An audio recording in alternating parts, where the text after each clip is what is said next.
G'day guys and welcome to the weekly review for round 7.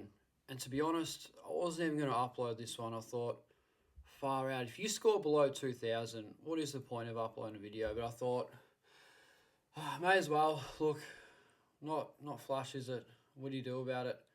We've absolutely sputtered it up and yeah, you will see why momentarily. But yeah, top 18% score, it's not doing anyone any favours. And surprisingly, we're still in the top 5%. I can't believe that. I mean, I dropped nearly 1,000 spots in the rankings overall. So, yeah, that's really ordinary. But, yeah, you take that. I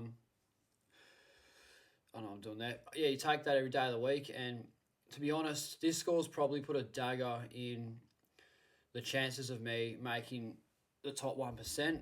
I think it's going to be really hard now. I'm going to have to really chase tail, especially in the second half of this year. But look, after a good cry and a bit of reassessing on the Gawn situation, I thought about some potential trades and another pod target that I can get into my side this week. That's definitely going to lift me up in the rankings. And yeah, I'll run that one through with you guys shortly in the video. We'll get stuck straight into it. Yeah, I thought I did really well, but yeah, sparred up the captaincy. Yeah, you guys could probably guess it. I captained Gawn. Terrible by my far out. That's just shocking. VC McRae. You guys will see in a moment once the internet loads. So, yeah, defence, not too bad. I mean, Lloyd, it's just whatever. He's just going to score that week in, week out. And Ridley's quite concerning. So, the reason Ridley didn't hit the ton, well, he lost a lot of kickouts. I mean, Heppel and Laverde were taking a lot of kickouts. I understand why Heppel takes them. I'm not too fussed about that. But I saw Laverde in there flat out. I actually went to this game. Unfortunately, being an Essendon supporter, that does suck a fair bit. But Laverde was just bombing it long to a 50-50 contest. And yeah, Coleman were reading it so well. I think Ridley not taking the kickouts is what maybe have costed us the game, which is so unfortunate. So hopefully next week, Essendon decide to put Ridley back in that goal square where he truly belongs. And if you're not an owner, you're going to be absolutely licking your lips, aren't you? So, yeah, Jordan Ridley, it's not too bad, but as an owner, look, he's going to drop so much more cash than that. So, yeah, you got off lightly if you didn't jump on him at any point in time. Rory Laird, 75. I mean, it's not the worst. I mean, look, I've got bigger fish to fry. I can't really worry about that. He's still averaging 100, so it's fine. We just sort of deal with that. Adelaide kind of showing their true colours a little bit. But, yeah, it's another story. Jaden Short, yeah, pretty solid. I'm happy with him. Chapman's a massive problem. Now, last week I said, Chapman, please don't do this again. And he's gone ahead and given me another 28. So, yeah, bloody spewing about that. Maybe on the chopping block, we'll wait and see. I'm still not 100% sure on which rookies I'm going to give the flick at this point in time. I might hold Chapman. Oh, no. We'll see how we go. I'll play around with it anyway. Kazitsky, one rookie roulette. Clearly not going to field Mansell. It's a bit of an interesting one. Yeah, Cozzy, I thought he was on track for another 80. Had a really good first half. Slowed down a fair bit in the second. But that's what you can expect from a key forward. He's got a very terrible role. So, yeah, 66 is more than ideal for him. Now, onto the mids. This is where the problems begin a little bit. Oh, not really, but look, 107 from McRae.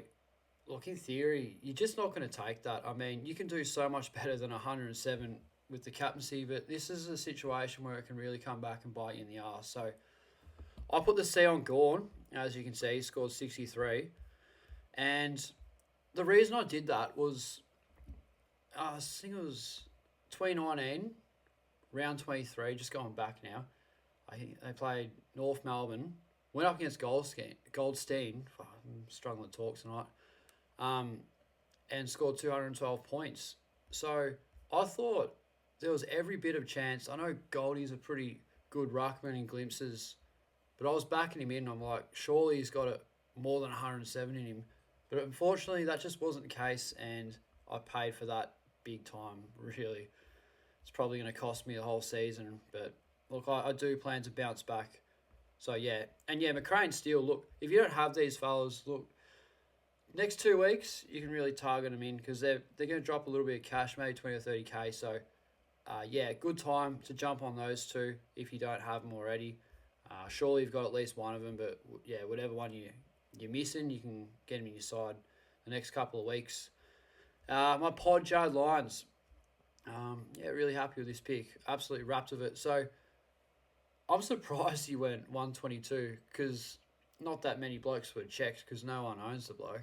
9% sides, but he was on 54% disposal. I think start of the fourth quarter, and I was just going, far out. Here we go. This is going to be a really bad score. But 122, I mean, that is unreal. Like, he's so contested, just does whatever he wants, doesn't cop any attention, so inconspicuous. No one knows who this guy is. I mean, like the tag would go, hey, go tag Jared Lyons.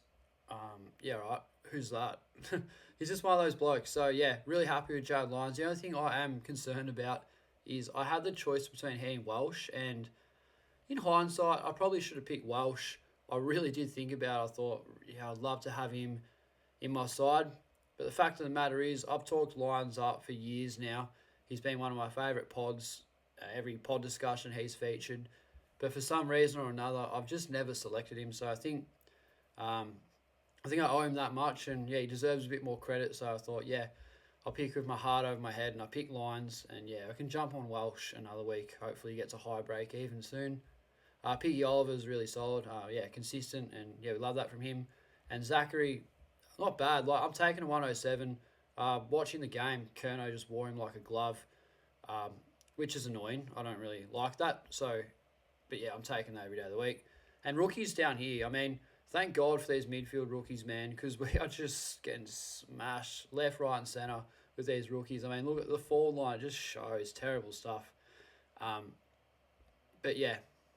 So, I just realised something new. I've actually meant to have Bergman on the field.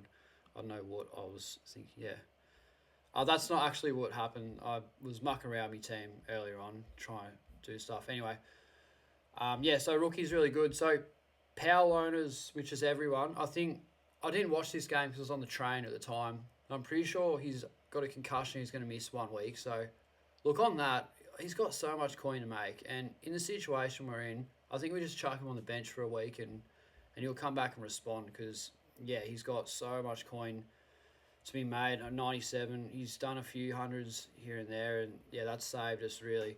And Jordan, I held on to him when he was definitely on the chopping block, and I do not blame anyone for trading him because it was just the obvious call. I had another really bad rookie at the time. I can't actually remember who it was, but thank God to whoever that rookie was because it was either it was Campbell, so I had the choice to trade out Braden Campbell or Jordan, and I thought, I think Campbell because Jordan's still got a bit of coin to be made, and thank God I did that. So, yeah, really like Jordan, and Scott's been sold a couple of 60s in a row now, so, yeah, really happy with him.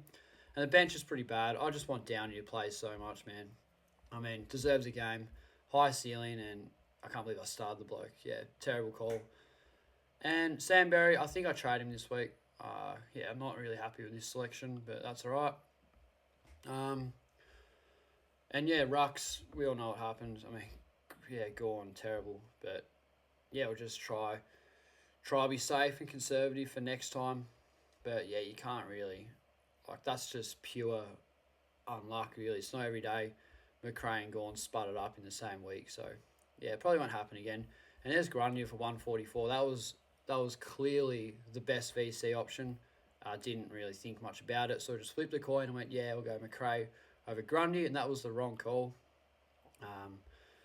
Yeah, forwards, we got Zeeble and Impey, the only two primos on field, and that is probably why my team's in shambles at the moment. Like, Dusty not playing's cost me so much, so yeah, this is literally what I did. I put him back on the field. I'm not sure why I changed that, but yeah, I do have trading plans to put in another primo, which would be good. Looks a lot better with three blokes in there because, I mean, look at this. I mean, Jimmy Rowe, what a spud of a man. So, yeah, I can't look at him anymore. I think I hold Berry for now. Actually, yeah, I hold Berry for now. We'll trade out Rowe. I'm so sick of Rowe. He goes 20 and then he goes 80. Like, he'll probably come out scoring 80, but yeah, I don't know. We'll see. And I'm going to trade out Chapman as well. So he's probably just about on the chopping block. You can't cop those The reason I'm trying Chapman over Berry is because I don't have to have Berry on field. I can just have him as a slow burn. Hopefully he comes out with another 50 or something, and I don't know. There's not much money to be made with him anyway. Like, he's not going to go down or up a whole lot, so that's not going to bother me too much. So as my computer loads, we just so yeah, the what are we up to? The four we're going to trade in this week. This is the pod premium now. That's going to make his way into my side, and I really am endorsing this pick. And yeah, if you guys are unsure which forward premiums to go to, I think that he's our man. So we're going to select Shy Bolton. Now, I was a bit skeptical on this one, but I do have a bit of a theory on it. So obviously playing for Richmond, he's out of contract and he didn't re-sign. So he's playing hard to get with them at the moment, which, what the bloody hell's going on here? I'm not sure what happened there. So yeah, Shy Bolton, he's playing hard to get at Richmond. I think he's really going to milk it with his contract and sort of manipulate his way into that midfield. And Cochin's gone down with a soft tissue injury of some sort. I can't actually remember what it is, but he's going to be out for an extended period of time. And I think Bolton's the man. And when he plays in the midfield, he's just as talented as any midfielder really. And he hits the scoreboard, and his recent form is just unbelievable. So yeah, I really do encourage Shy Bolton as a pick. Really nice player, and he's gonna get right off the field. That is more important as well. So I am pretty happy with that as a pod. The next selection that's going to make them their way into my side, I'll discuss him a little bit more in the rookie review, and that is, I can't even remember the bloke's name. Frederick. There we go. Had a brain fade there. Yeah, it's a shocking day for recording. I reckon this is about my third or fourth take. Like, just been spudding it up left, right, and centre. It's pretty annoying. Sometimes you have your good and bad days. But yeah, these are going to be my trades for this week. Now, I'm a bit questionable on Frederick's job security because I know that they like Jones a little bit better, and Bergman's really starting to find some form, so that might make it a bit difficult. But he's got a pretty good role. He takes the game on. In no way, shape, or form, and am I comparing him to Jath, but plays a really similar game, and I think Porter attacking really well with him in the lineup. My biggest concern is they got smashed by the Lions, and they might want to make some changes, but I feel like he's done enough to hold his spot, and I'm more than comfortable having him on field if he plays, but that's just a thing that I'm going to have to assess when the time comes. If not, we'll trade out. We'll trade out Sam Berry and go early on Collier Dawkins. So that might not be a bad idea at all. But yeah, it's just a side, and don't know about the captains. I don't want to captain Gawn, but he's probably going to respond. I haven't looked at the fixture yet, so yeah, just let it work itself out. Yeah, that's just about it from me. Before I wrap it up, massive congratulations to George. He's absolutely killing it. Ranked 35 overall in the whole comp, and look, if there's any man that's going to win the 50k, it's got to be him. I mean, he's in the box seat at the moment. If he keeps trading like he does, we all know what he's like of his trades, and I feel like he's definitely got a shot at winning this. And yeah, if he does win it, I'd like to see him take all of us boys to the Gold Coast for a massive holiday. We'll have a Supercoach party. It'll be unreal. So yeah, congratulations on that one, George. Yeah, super stuff. But yeah, I'll cap it off there, guys. I've been working flat out, so I probably don't have time to do the rookie review tonight. I'll try squeezing in tomorrow at some point before footy training. But yeah, we'll leave it there, boys. Take it easy. Hope you enjoy the channel, the content, and yeah, we'll see you guys in the next video.